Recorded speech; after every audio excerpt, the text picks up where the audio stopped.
or we facilitate some sort of a digital gig economy where they still have jobs without having the need to migrate to cities.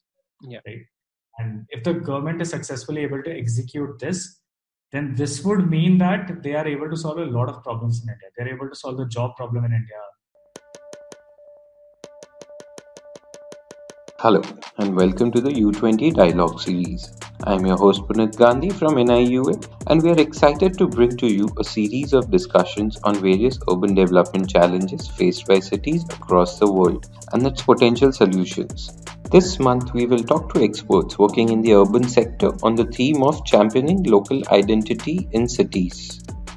And today we have with us on Understanding Future Dinesh Goel. He is the founder of Aasaan Jobs. Hi Dinesh, and welcome to Understanding Future.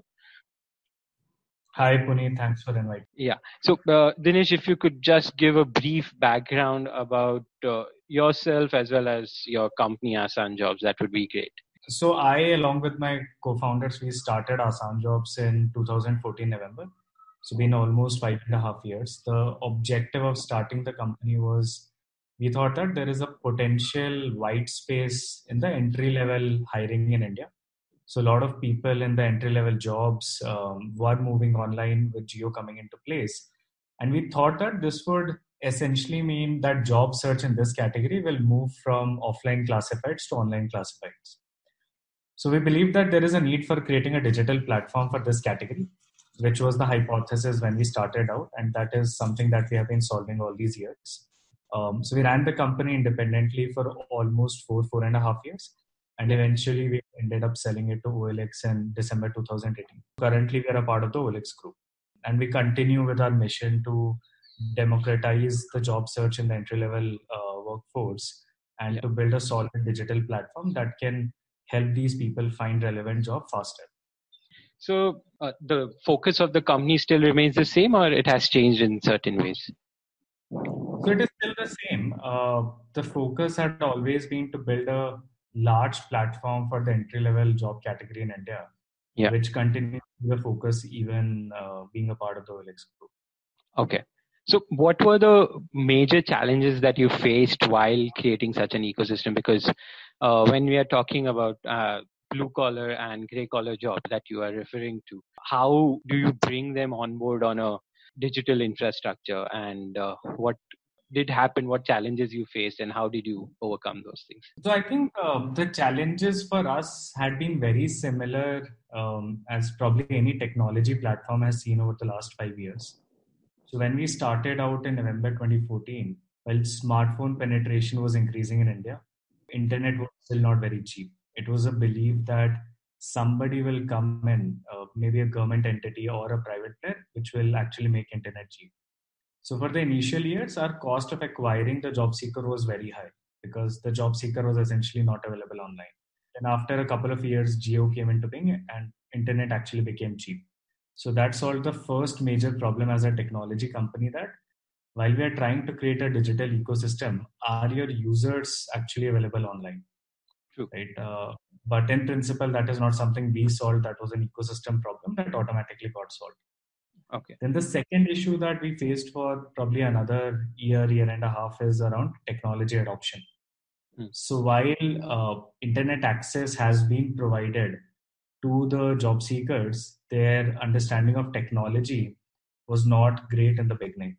So we did anticipate that it will move in a very obvious way, right? Where the consumers first start using easy to use and high engagement mobile apps, which typically end up being chat applications, for example, WhatsApp, Facebook Messenger, and so on. This is generally followed by social media. So then you move on to the likes of a Facebook or probably Instagram or things like TikTok that people find easy to use. Then the third category generally becomes your e-commerce, and jobs is like an e-commerce platform, right?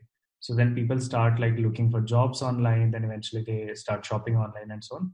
So it is actually a gradual trend that educates people in terms of how to use technology. Okay. So we started seeing this somewhere towards the end of 2018, where people started having decent bit of comfort in using jobs platform. Yeah. And now we are moving on to the next thing, where it is about how do you reach to people in tier 2 and tier 3 cities as compared to just focusing on tier 1 cities. So the problems have kept on evolving based on what is a phase the company is in. So earlier we were in a product market phase. Currently we're in a growth phase. So we're trying to figure out how to build a product that is useful for ever increasing number of users. True. So are you currently in pan India or major metro cities, or what is the focus area of the company as of now? So we operate pan India, but majority of the business is still in metro cities. So I'll say that about 70% would be in metro cities. Not even metro cities. I'll actually say tier 1 cities, the top 10 cities in India. Okay. And 30% will be in the rest of the cities. Okay. So what is the inhibition for tier 2, tier 3 cities to come on board? What do you see over there? So there is no inhibition per se, but tier 2 cities generally do not have enough business. So tier 2 cities have a smaller ecosystem in terms of number of jobs, and hence starting a tier 2 city is generally not very profitable for any company, right? And not just the jobs company. So from a priority standpoint, we thought that first we will hit all the large cities in India, and then we'll start moving to the tier 2 cities. Okay. And you are working pan India, but then you are slowly moving towards tier 2, tier 3 as the market opens up for you guys, I'm assuming. Correct. Okay. So you specifically deal a lot with blue collar and gray collar jobs. Any specific reason for that was there, or were you not looking for white collar? No, so we wanted to solve the volume hiring problem. Okay. So we wanted to get into a category where a lot of people are actually looking for jobs, even though probably the revenue that you will make will not be substantial per transaction. It to mass market segment in the jobs category. Now the mass market segment in India is the entry level, which is typically your blue gray collar workforce, which is there. Yeah. Okay. And are they sustaining themselves on these jobs? It is a volumes based job, but then I'm also assuming that the opportunities and the number of people might also be imbalanced. So they might constantly be moving around. So they might be that, okay, if someone else is paying me better money, I'll go towards that. If they're not paying me, I'll stay with this company as soon as I feel that, okay, this is done. Because this is eventually a contracts job. It is not something that they are hired full time at a lot of places. So how does that function out? That do you see a lot of people shifting a lot of jobs, or do you see that there is a stability in such kind of growth market as well for such jobs? So definitely stability is an issue. However, there are multiple factors which are at play because of which the stability becomes questionable. Okay. Right? So a lot of hiring is basically seasonal hiring. So if you look at the hiring trends in India, then there is a clear spike in October, November, which is the big festival season in India.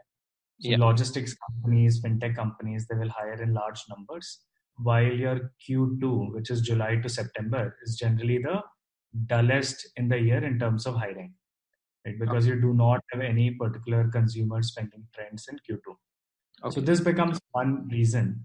A lot of these people are actually migrants from different towns and villages.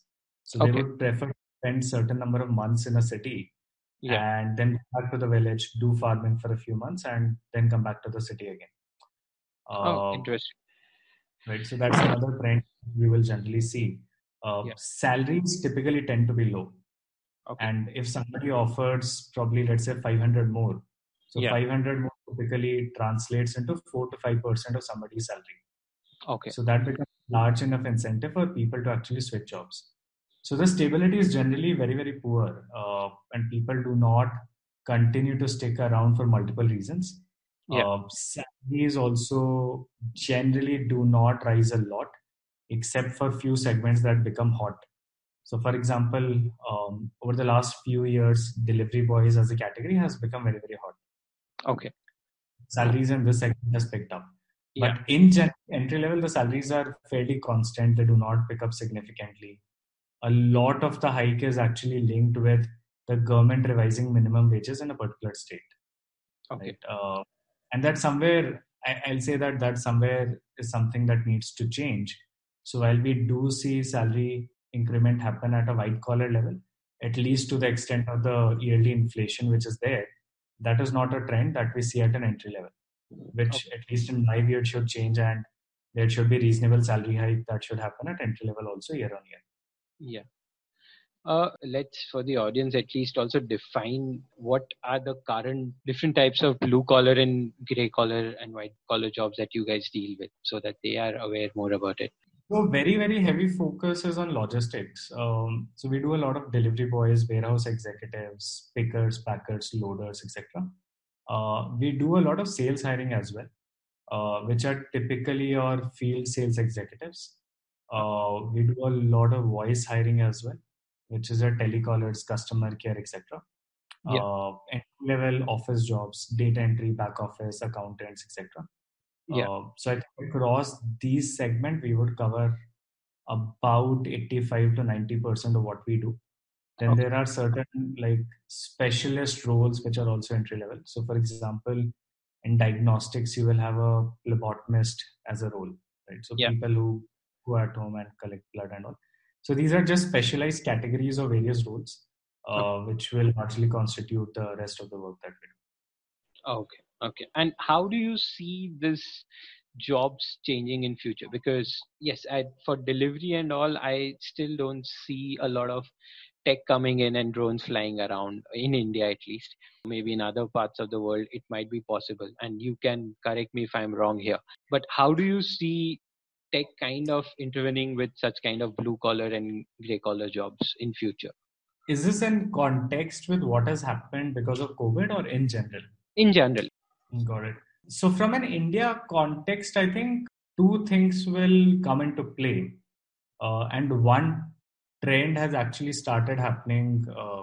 I'll say that been 4 or 5 years now. So gig economy has started picking up in India, right? And the major reason why the gig economy started picking up was employers were looking at ways in which they can have a back-to-back arrangement with the employee. Right? So instead of talking about a fixed salary model, can I talk about that? You know what, you deliver one packet for me, and I will pay you a certain amount of money for that packet. Yeah. So in that case, I have a back-to-back arrangement with the employee, and if he delivers, then he makes the money. If it does not deliver, then as a company, I do not have any headache of having any fixed cost on my book. Right? So that was the core hypothesis. And this actually started picking up globally after the 2008 crisis. And in the 2008 crisis, post the 2008 crisis, there was a problem where companies were looking to reduce their fixed cost, but people were also looking to increase their income. So they started doing some sort of freelancing work where they can be paid per assignment that they do. And that resulted in a lot of interesting companies come up. So Airbnb and Uber both started in 2009, 2010. And both are example of people trying to make extra money because now the cash is low. Right? So that's almost 10 to 12 years that this concept started. It started picking up in India to some extent with Uber and Ola scaling up in India. But the concept started becoming even more popular with the food tech companies hiring delivery boys on a per delivery kind of a model. And ever since, there has been a debate going on that does it make sense, does it not make sense?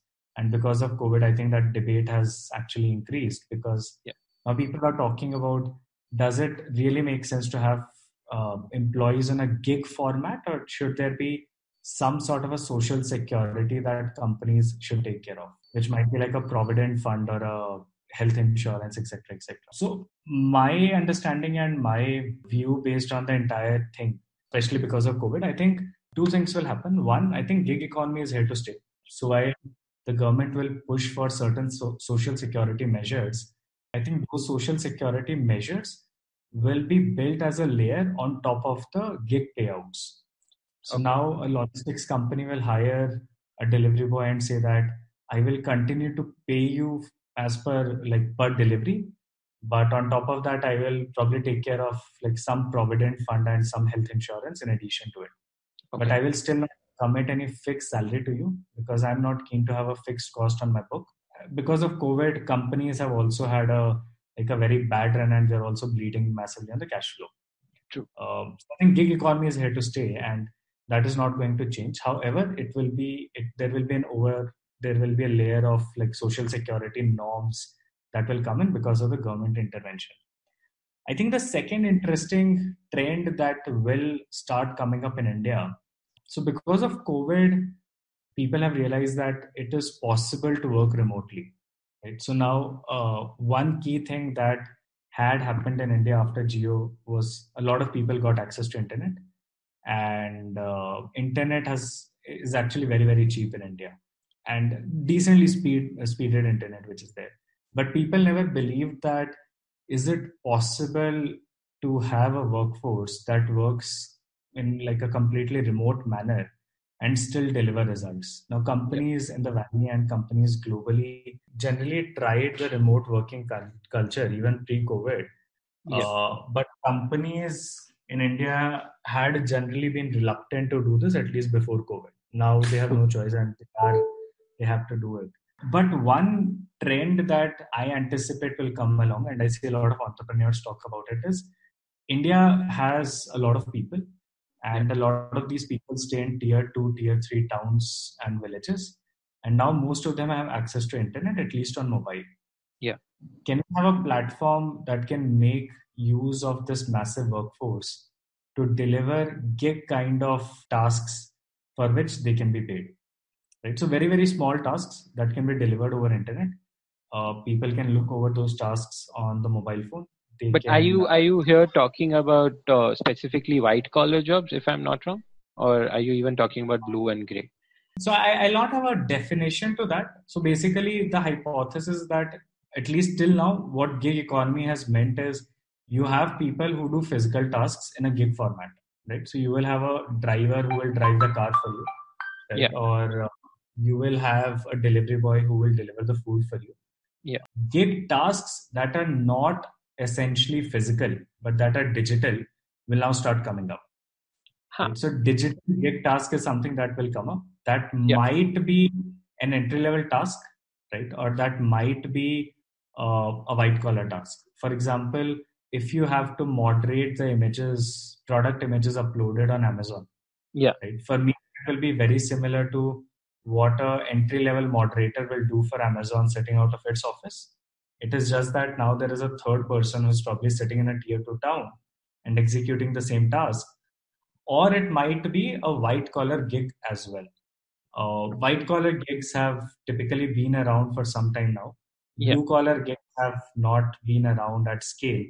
But I think what the world will see is digital blue collar or probably digital entry level gigs that will become popular, and utilizing the massive workforce that exists in India in Yeah. tier 2, tier 3 towns and villages.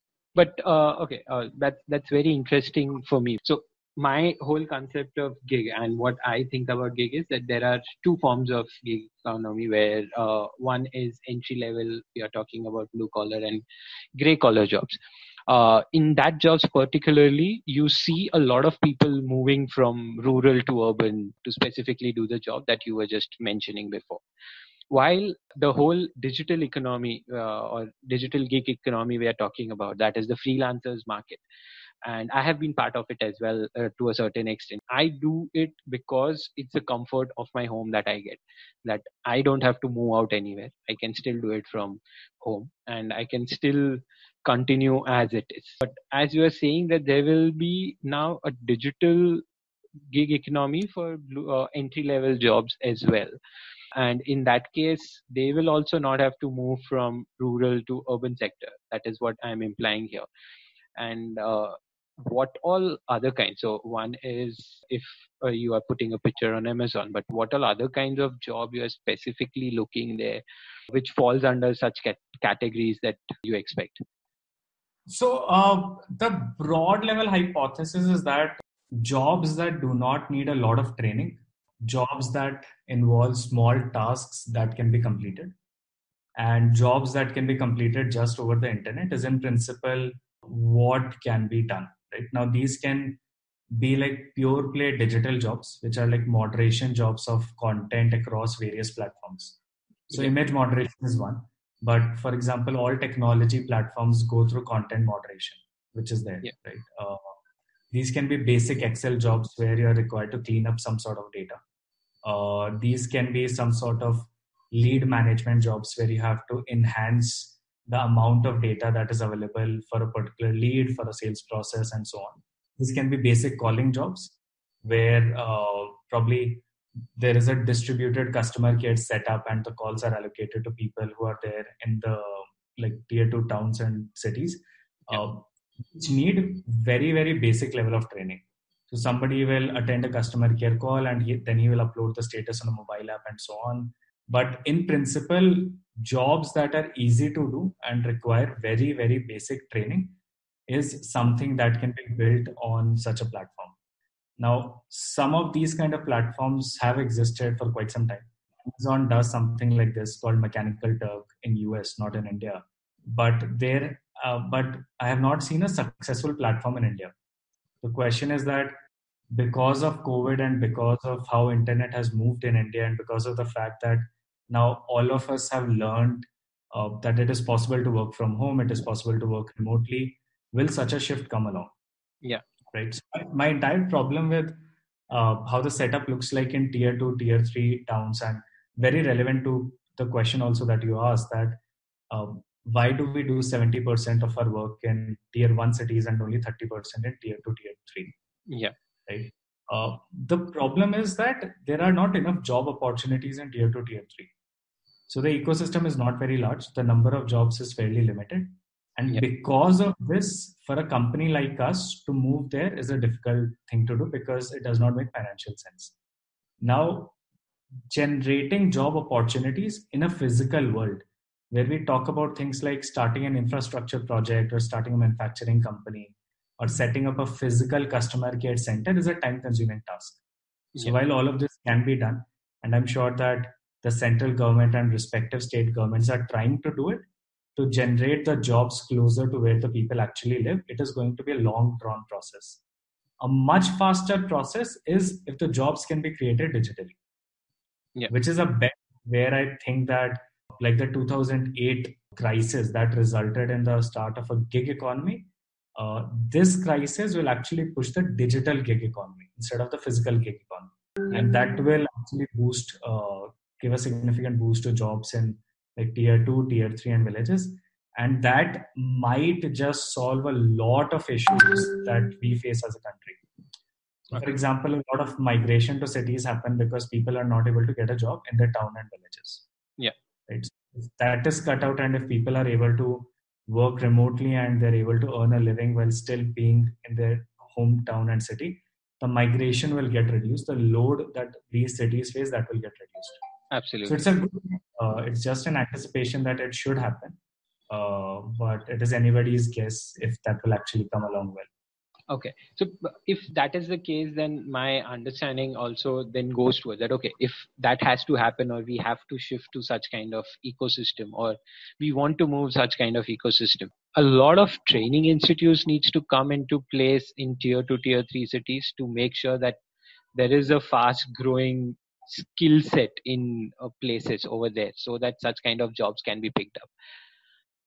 Not really. So I don't think you need physical training centers for these, right? So it's so basically it's a catch-22 situation. You would typically need physical training centers where you will need to train people for a significantly long period of time. So if you have to train people on basic stuff, then that training should ideally happen digitally.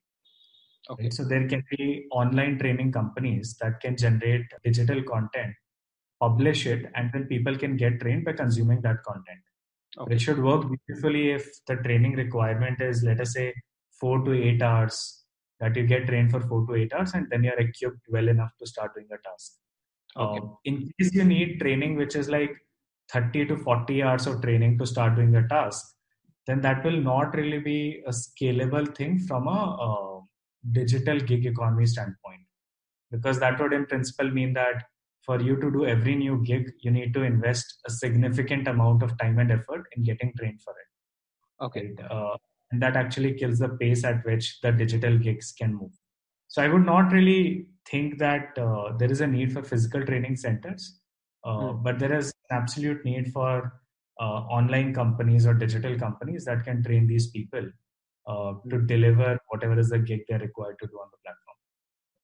Okay. Is it basically because of cost of training and everything that then goes in is not affordable for the company? I'm assuming that is the major issue if it is 30 to 40 hours of training.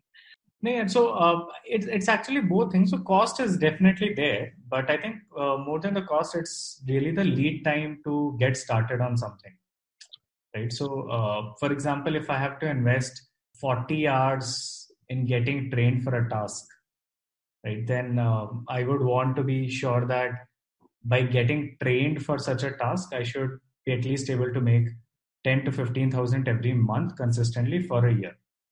Yeah. Right. Probably I should be able to make 1.5 lakhs to 2 I lakhs a would year. say it would be a bit lower because it's tier 2, tier 3. Probably. So maybe not 10 to 15,000, but let us say 8 to 10,000. Yeah. That I would hope that by investing so much time in getting trained for a skill, I should be able to earn this much for at least a year, 8 to 10,000 every month for at least a year. And that in principle does not really work very well for a gig kind of an ecosystem. Okay. Right? So in a gig kind of an ecosystem, you need tasks that are very, very simple to perform. Anybody could probably learn like doing that in probably 1 to 2 hours, or max probably 3 to 4 hours or 8 hours, and then start doing it. So while tasks that will need a slightly longer training, 30 to 40, they would also be there, but they will not actually form the cornerstone of how the platform will scale. Okay. Right. And even with these kind of trainings, I would probably like to believe that training institutes should do a digital setup instead of a physical setup. Yeah. A physical setup might not make a lot of sense for them from a cost standpoint. True. So going to a tier 2 town and a tier 3 town where the population is not very large, and then setting up a training institute to like start training people, it might not be cost effective at scale. That can be workshop model. If means I have to go into that whole ecosystem. It can be like, okay, every week we are doing one workshop here, then second workshop in another city, third workshop in another city. So Right. My only thought process over here is that we are increasing training from 1 day to maybe 3 or 5 days. That 3 or 5 days might have a bigger impact on long term. That okay, I understand that you cannot get a sustained yearly income, but if you can get sustained 8 to 9 months of income also every year, that might be an interesting proposition for them. That maybe that 4 months that they are not getting, which might be some rainy season or something. Accordingly, seasonal jobs can be looked into tier 2, tier 3 cities as well, which is a high probability, a seasonal jobs in tier 2, tier 3 city. So I'm not sure. I'm just trying to work around that. No, absolutely. I think that makes sense. The only thing that I probably think might happen is that digital adoption in the training space might also be high. So the ultimate model that might succeed, it might be like an online plus an offline model, where you're delivering a large piece of content in an online way. But there is also physical touch point, which can be in the form of workshops or probably seminars that happen in these towns and cities, where that ends up becoming a physical touch point for these people. So absolutely, that can definitely be there. Okay. So we have talked a lot about entry level jobs. Now coming to the more managerial professional job roles. India is now moving towards freelancing jobs, more skilled labor, high skilled labor jobs. And where do you see that kind of gig economy growing in India? Because till now we have mainly had export based gig economy, if I'm not wrong. A lot of export of service was happening as a freelancer and everything. How will the internal gig economy of the Indian market itself will frame around, if you can shed some light on it? So this is specifically related to white collar, you're saying? Yeah, this is specifically to white collar.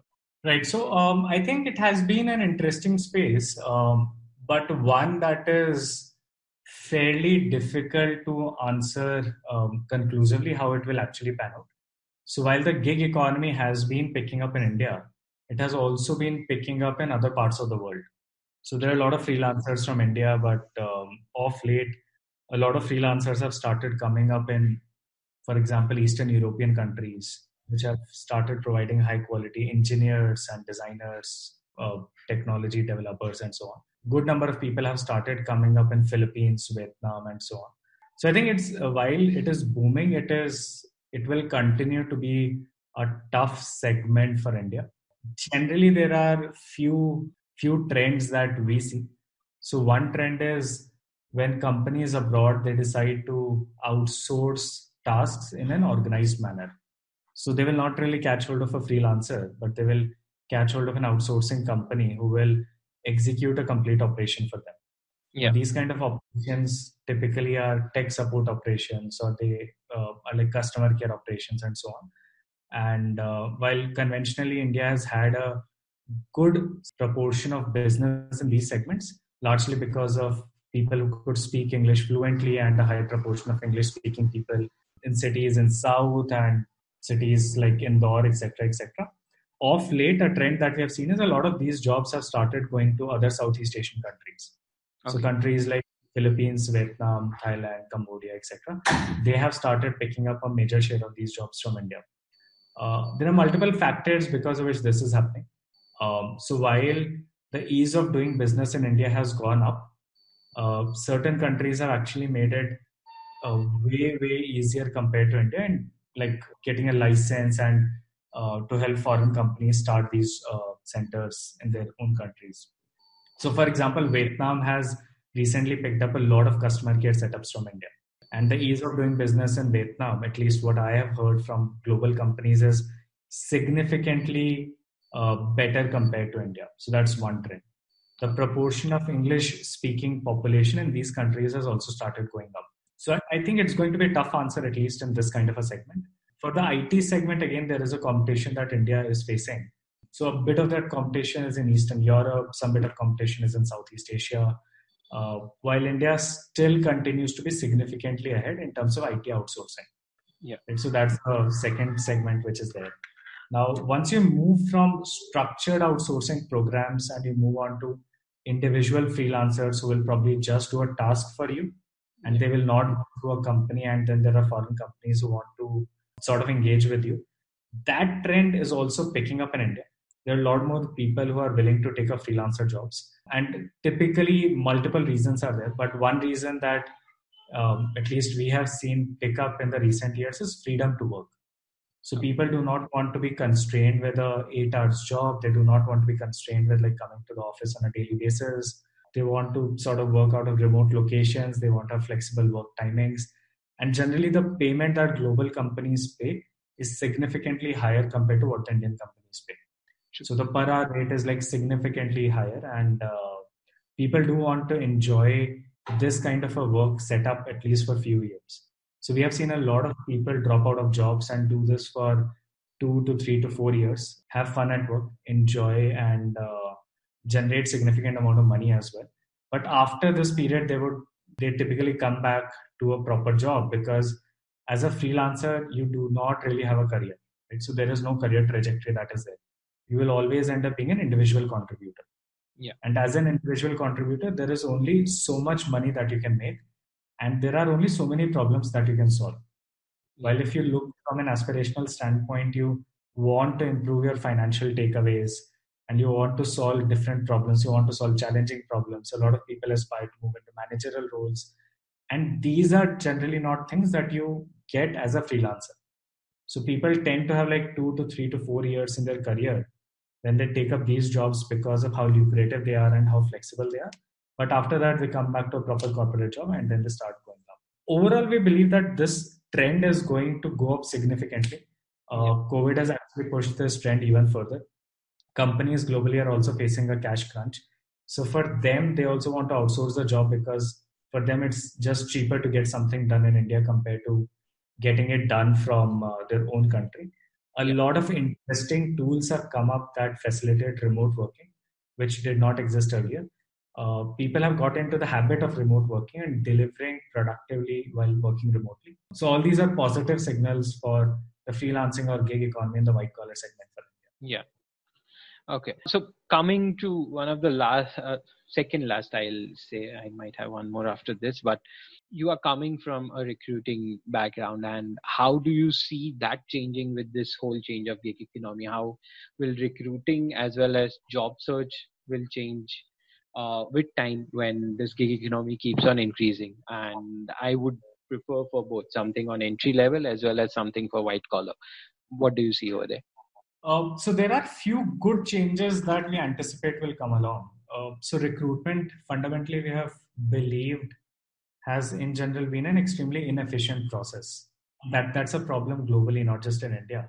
In India, it just ends up being extremely inefficient, right? So candidate typically has to go through multiple rounds of interviews. There is no formal tracking of feedback. Yeah. Feedback really does not pass from one round to another. You might end up interviewing for a lot of companies before you actually get a final offer. And there are significant challenges on the other side also, which the companies face. So I think one interesting thing that we hope will come along is automation. Okay. Right? So people would want to get in a mode where they will say that, you know what, if 50% of the recruitment decision can be made without actually talking to the candidate, let us try to get into that mode. Right? So can we have better assessments? Can we have recorded interview feedbacks? And if yes, then that significantly saves time for the recruiter, or that significantly saves time for the employer. So that's one interesting trend that we anticipate will come along.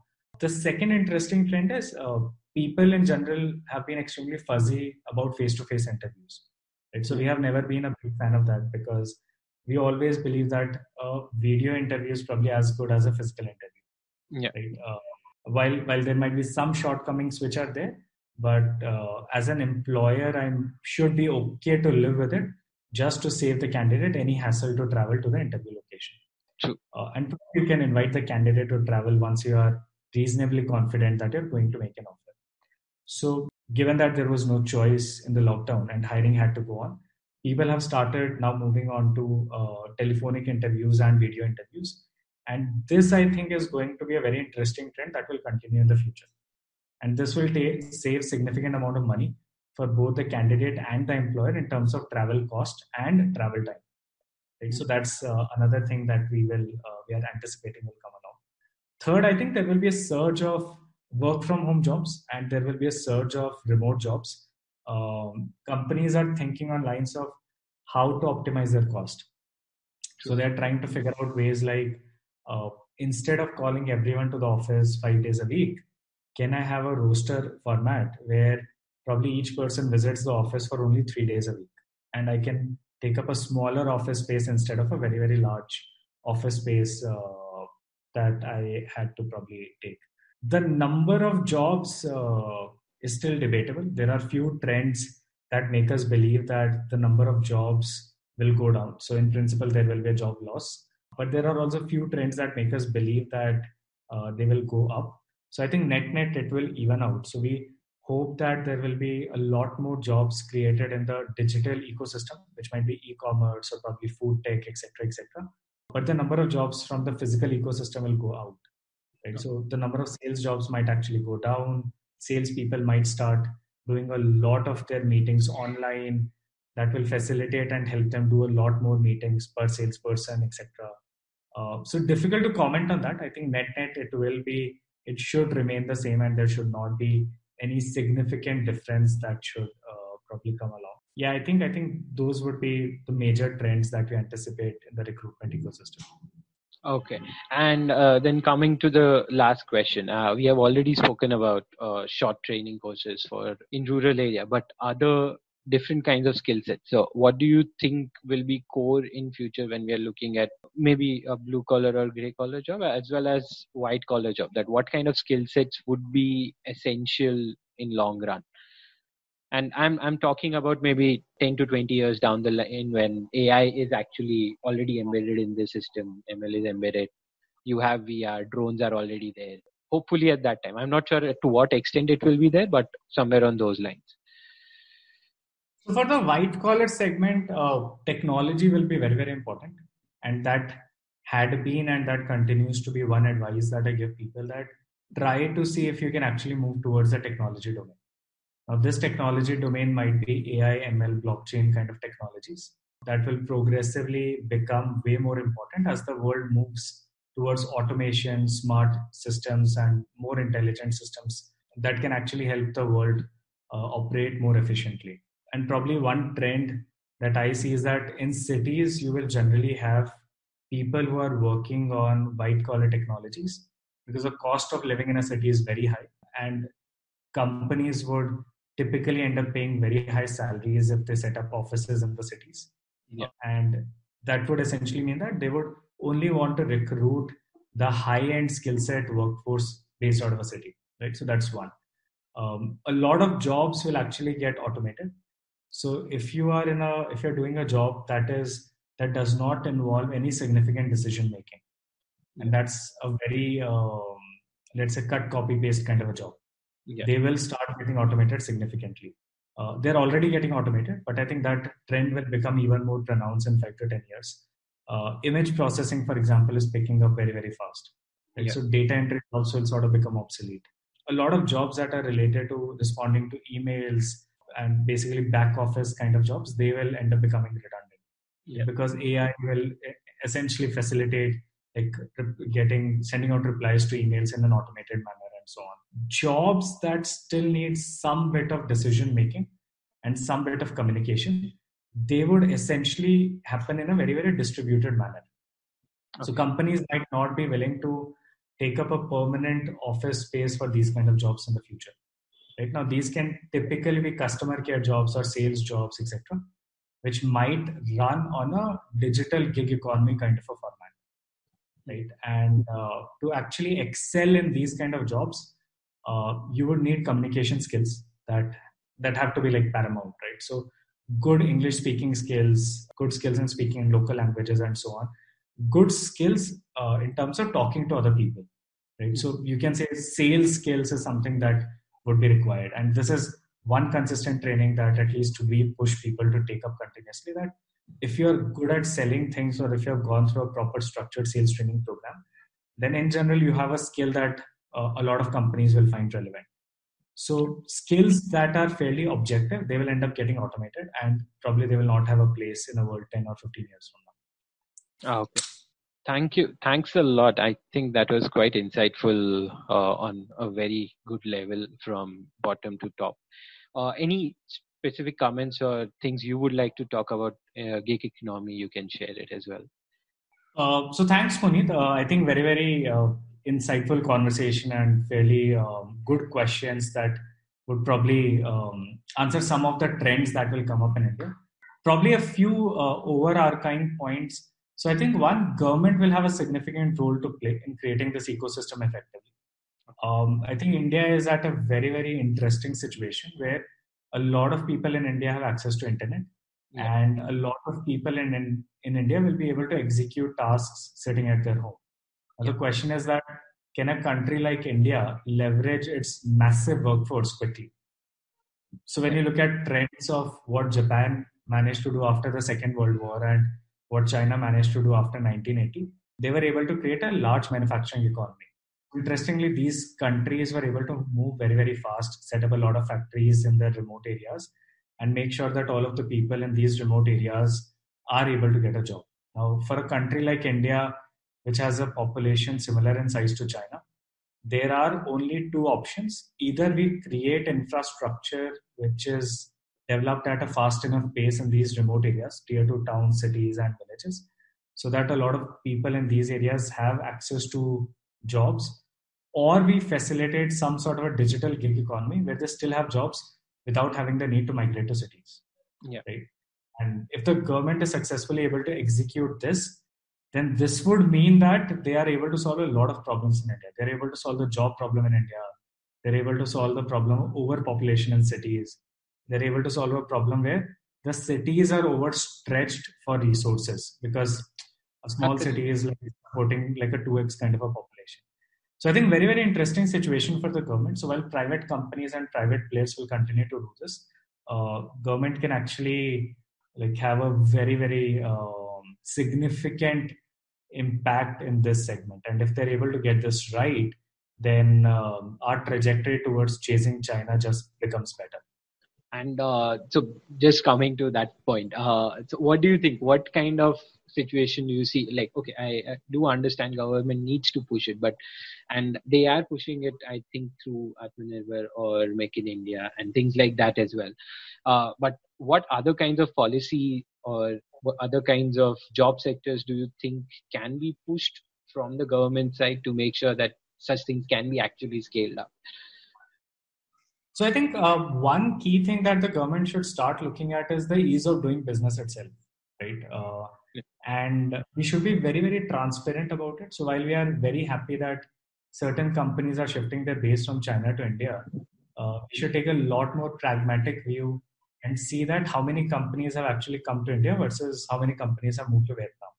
Yeah. Right. So key question that the government needs to answer is, we are a country of 1.3 billion people, and there is a massive youth workforce that enters into like the job space every year where they're looking for a job. How do you facilitate that all these people are able to get a job in a meaningful manner? Sure. So one key problem to solve is that how do you make sure that India has a lot of jobs? Yeah. And to answer that, you need to make it very, very easy for companies to actually set up, like start operating in India, right? So while the government has done a lot over the last 8 to 10 years, there is still a long way to go in that, right? Companies should feel welcome. Companies should be able to see a red carpet that the government of India is welcoming us to set up our shops in India, and so that we can provide jobs to people in India. So I think that's going to be a very key factor, whether you're looking for a physical job setup in these areas or probably digital job setup. So that's one key problem to solve. The second is the training setups need to be more meaningful. Again, the government has done a significant job in that over the last 8 to 10 years. But can we actually facilitate companies that do digital training in a meaningful manner? Or they do training that can ultimately result in people getting a job? Can the government start investing in these companies? Can the government move faster in identifying these companies and so on? So that can the government actually facilitate creation of these ecosystems? Yeah. Can the government start appointing nodal officers in each of these tier 2 towns and cities and villages that do a way more effective job compared to what the employment exchanges have been doing? So the job of an employment exchange has been very, very similar, that they need to make sure that these people are, that almost everyone who is looking for a job is able to get a job, but their effectiveness is extremely questionable. So can the government start making them more effective? And I think a lot of other similar things can be done, which will actually facilitate. The government started giving some subsidies. I think this is almost 4 or 5 years back, to set up customer care outlets in tier 2 towns. And I think the government identified some 15 tier 2 cities for that. So that's a very positive move. But because of that, I know a lot of large customer care companies go to these cities and start operating in these cities. So moves like these are very, very helpful. So can the government set up, let's say, an IT zone in an upcoming city that can attract a lot of engineers and designers to work in those cities? Right? Yeah. Can the government give tax benefits for companies for operating in these cities? Right? So a lot of policies similar to what Bangalore did when it was coming up, what Hyderabad did when it was coming up. All these need to be thought through well, and all these need to be executed well at a quick enough pace to help build an ecosystem that goes beyond just the top 10 cities in India. Right? Because India, unlike most of the countries, is not a 10-city country. Sure. So India can't operate like a country in Europe where there are very few cities with 1 million population. Given the number of cities that have a large population, somebody needs to figure out how to control migration and create job opportunities where the job seeker is. True. And the best person to do that is the government. True. Okay, thank you. Thanks a lot. I think that was very insightful on all different levels. You have been listening to the U20 Dialogue series. To know more, check out our website u20india.org. Do share the dialogues with your friends and colleagues. Don't forget to follow our social media handles for more information. Stay tuned for our next dialogue.